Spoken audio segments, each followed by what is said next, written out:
There's no denying it. Xbox does backwards compatibility on a console better than any other system out there. Now, Nintendo Switch has the Nintendo Switch online service, which I think is the best service. It does service the best way with legacy software. They've got the games and they're in there. But if you want to go back and play older games, both physically and or digitally, if you purchase them, Xbox began their backwards compatibility program, and then they just dropped it, which was a huge mistake.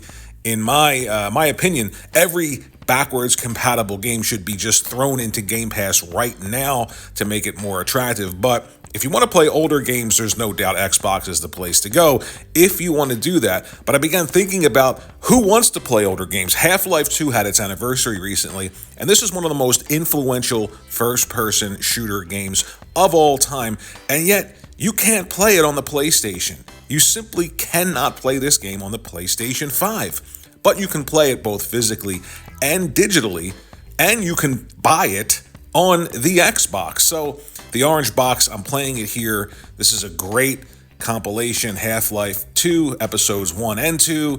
You get Portal, and you get their, I forget what the multiplayer offering is here. But the idea of being able to access games like this is important to me, and I feel like we're losing that. I don't feel like people care anymore about playing older games on newer systems, and I get it. When you buy a console, especially console gaming, it's about moving forward. It's about new experiences. It's about new hardware. It's about new ideas.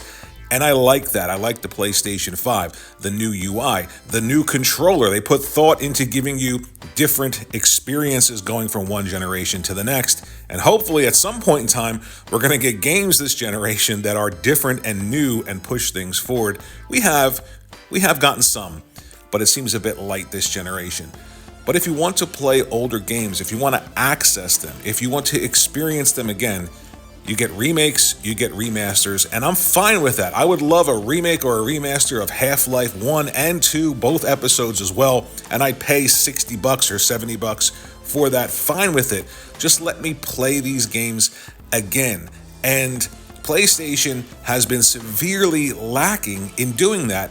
And the reason I'm so hard on them is because they have the most IP, the most first-party IP that are absolute gems in the industry. The PlayStation 3 generation has some of the best first-party Sony offerings, especially when you look at how they were getting destroyed by the Xbox 360. And in order to bring things back, they had to create first-party great games. And most of those games, most of them, are stuck behind the stream wall. And this game in particular isn't even there. Think about the Killzone games, Killzone 2, Killzone 3. They're gone from PlayStation. You can't even stream those games. You've got the Resistance trilogy that is now up on PlayStation now, and you've got to stream all three of them, which makes absolutely no sense to me. People completely and totally keep screaming at me about the PlayStation 3 cell processor, and if the PlayStation 2's emotion engine, which wasn't x86 based and was severely difficult for developers to program, if you remember, if they can get those games running natively on the PlayStation 5, then Sony absolutely can get PlayStation 3 games running natively on the PlayStation 5. They just don't care enough to do it.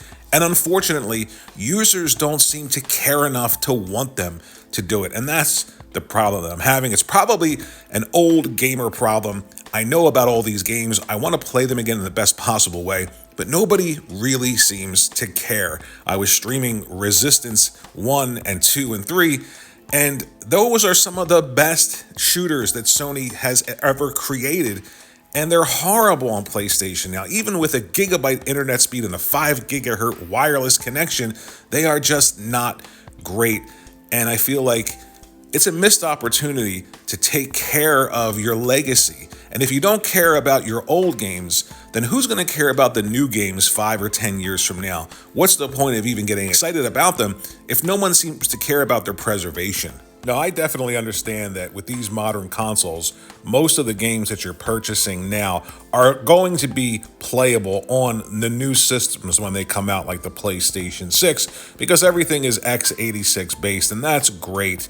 But there has to be a better way to allow for current gen players, old generation players, new players to experience where all of these great ideas were born.